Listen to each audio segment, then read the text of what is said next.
My entitled neighbor tried to reserve my cat for her kid's birthday and showed up to my house to demand I hand him over after I refused. But she was about to regret asking me. I have a very fluffy, very adorable cat named Mochi. He's basically my little buddy, and he's got one of those Instagram accounts where I post his funny antics, so a lot of people in my neighborhood know about him, including this one mom, Stacy, who has a 6-year-old daughter that's super into cats. No biggie, right? One day, Stacy messaged me on Instagram saying her daughter was absolutely obsessed with Mochi and asked if I could bring him to her daughter's birthday party the following weekend so that the kids could play with him. I politely declined, explaining that Mochi doesn't do well in new environments and would likely hide or freak out around loud kids. Stacy's response, "Well, can you loan him to us for the day?" Yes, she literally wanted me to just hand over my cat as if he were a library book or something. She promised they'd take good care of him and even offered to pay me $20 for the inconvenience. I politely refused again, saying that Mochi isn't up for loan, and I don't think it would be safe or comfortable for him. At my second refusal, Stacy switched tactics, calling me selfish and accusing me of gatekeeping joy from her daughter. She ranted about how just one day, and I owe it to the community because I flaunt Mochi's photos online. At this point, I was getting irritated. I told her my cat wasn't an accessory, and he's definitely not something I owe to the neighborhood. She didn't respond, so I thought she got the hint, until the day of the party rolled around. I was in my apartment when I heard a loud knock on my door. I opened it, and you'll never guess who it was. It was Stacy and her daughter,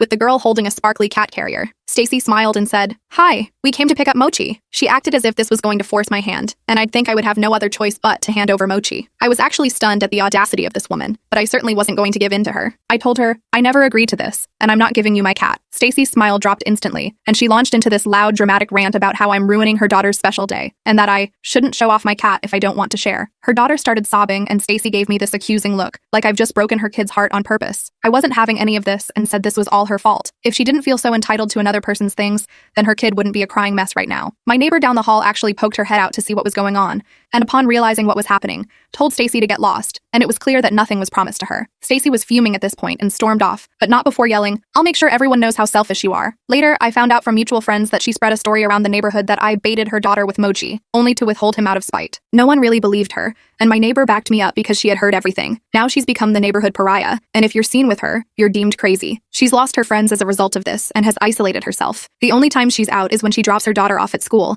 and she gets embarrassed when she sees people talking about her. The neighborhood can get pretty judgmental, and people love to gossip, so this won't die down until another incident occurs, which for now, I don't see happening. It's funny because she still gives me the dirtiest looks anytime I pass her. I'll admit I was petty and posted a picture of Mochi with the caption, "Dabbing on the haters."